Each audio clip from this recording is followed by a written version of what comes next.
Il regarde la terre et elle tremble. Il touche les montagnes, elles sont couvertes de fumée. Toute ma vie, je veux chanter pour le Seigneur, je veux jouer pour mon Dieu tant que je vivrai. Que mes paroles plaisent au Seigneur. Moi, je suis dans la joie à cause de lui. Ceux qui font du mal, qu'ils disparaissent de la terre, que les gens mauvais n'existent plus. Oui, je veux remercier le Seigneur.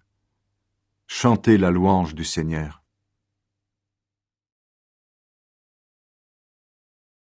Racontez les exploits du Seigneur. Remerciez le Seigneur. Chantez son nom, racontez ses exploits aux autres peuples. Chantez pour lui, jouez pour lui de vos instruments, redites toutes ses actions étonnantes. Soyez fiers de lui, le Dieu saint, soyez dans la joie, vous qui cherchez le Seigneur. Cherchez le Seigneur et son aide puissante, cherchez sans cesse sa présence. Vous, la famille d'Abraham, son serviteur, vous qui êtes nés de Jacob et que le Seigneur a choisi, souvenez-vous des actions étonnantes qu'il a faites. Rappelez-vous ses exploits et les décisions qu'il a annoncées. Notre Dieu, c'est lui, le Seigneur, qui gouverne toute la terre. Il s'est toujours souvenu de son alliance, de la parole donnée pour 1000 générations. C'est l'alliance établie avec Abraham, confirmée à Isaac par un serment. De cette alliance, il a fait une loi pour Jacob, une alliance sans fin pour Israël, quand il a dit « Je te donnerai le pays de Canaan, ce sera votre part. » Nos ancêtres étaient peu nombreux, on pouvait les compter. C'étaient quelques étrangers installés dans le pays. Ils allaient de pays en pays et de royaume en royaume. Pourtant le Seigneur n'a laissé personne les écraser par l'injustice. À cause d'eux, il a puni des rois. Il a dit « Ne touchez pas à ceux que j'ai choisis, ne faites pas de mal à mes porte-paroles. » Il a fait venir la famine dans le pays, il n'y avait plus de nourriture. Il a envoyé un homme devant nos ancêtres, c'était Joseph, qu'on a vendu comme esclave. On lui a attaché les pieds avec des chaînes, on lui a mis un collier de fer autour du cou. Cela a duré un certain temps. Un jour, ce que Joseph avait annoncé est arrivé, et ainsi le Seigneur a montré qu'il était innocent. Le roi d'Égypte a donné l'ordre de lui enlever ses chaînes, le maître des peuples l'a fait libérer. Il l'a nommé chef de sa maison et gérant de toutes ses richesses. Joseph a dû enseigner les ministres comme il le voulait et apprendre la sagesse aux vieux conseillers.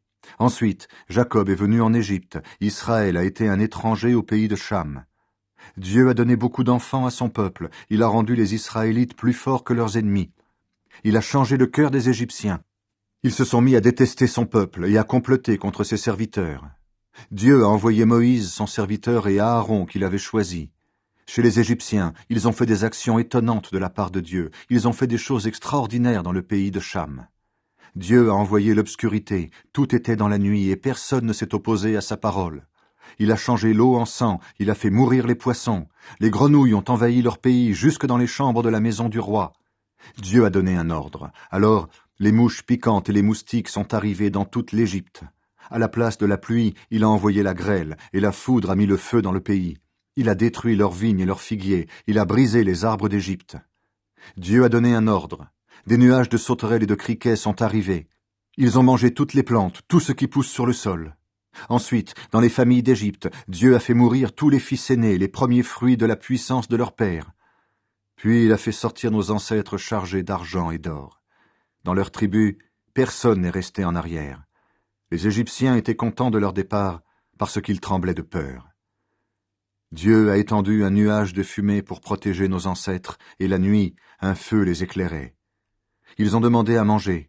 Alors il a fait venir des oiseaux, il les a nourris avec le pain du ciel. Il a fendu le rocher et l'eau a coulé, elle a coulé dans le désert comme un fleuve. Oui, Dieu s'est souvenu de sa promesse sainte à Abraham, son serviteur. C'est dans la joie qu'il a fait sortir son peuple d'Égypte. Ceux qu'il avait choisis criaient de joie.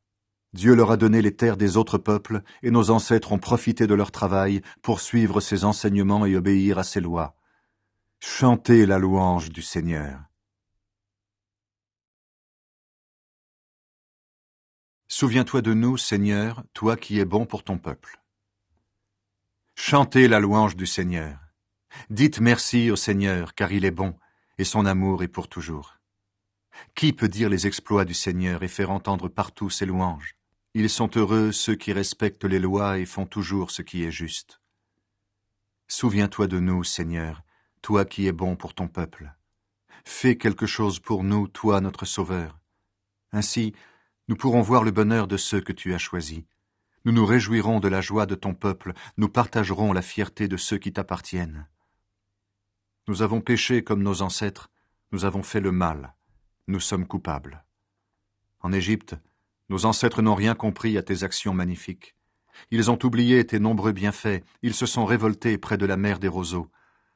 Mais le Seigneur les a délivrés pour montrer sa gloire, pour faire voir sa puissance. Il a menacé la mer des roseaux et elle a séché. Il a fait marcher nos ancêtres au fond de la mer, comme à travers le désert. De ceux qui les détestaient, il les a sauvés. De la main des ennemis, il les a libérés. L'eau a recouvert leurs adversaires, pas un seul n'est resté. Ainsi ils ont cru ce que Dieu avait dit, et ils ont chanté sa louange. Nos ancêtres ont vite oublié ce que Dieu avait fait. Ils n'ont pas attendu qu'il réalise son projet. Dans le désert, ils avaient envie de ce qui leur manquait. Ils ont provoqué Dieu dans ces endroits secs.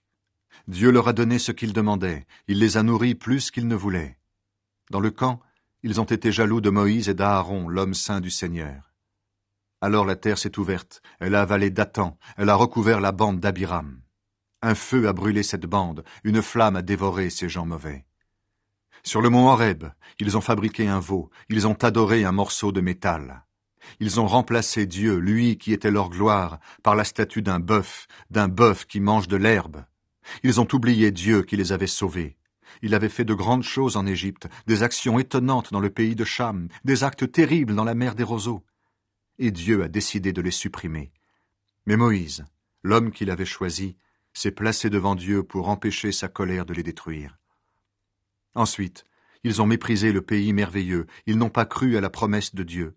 Ils ont critiqué sous leur tente, ils n'écoutaient plus le Seigneur. Alors, en levant la main, Dieu a fait le serment de les faire mourir dans le désert.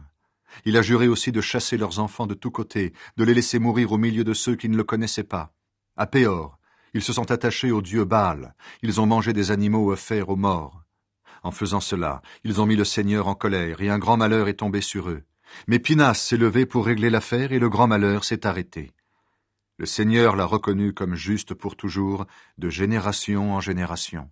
Ils ont mis le Seigneur en colère près de l'eau de Mériba, et ils ont fait le malheur de Moïse. Ils l'ont mis hors de lui.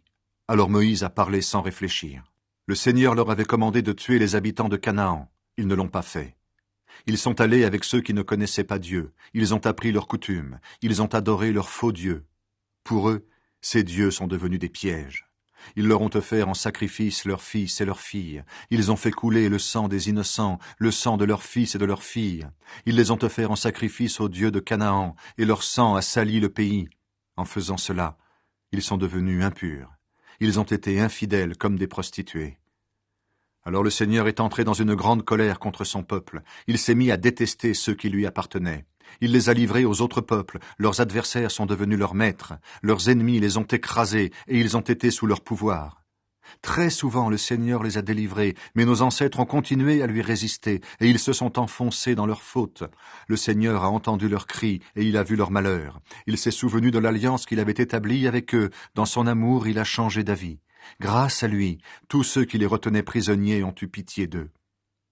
Seigneur notre Dieu, sauve-nous. Rassemble-nous du milieu des autres peuples.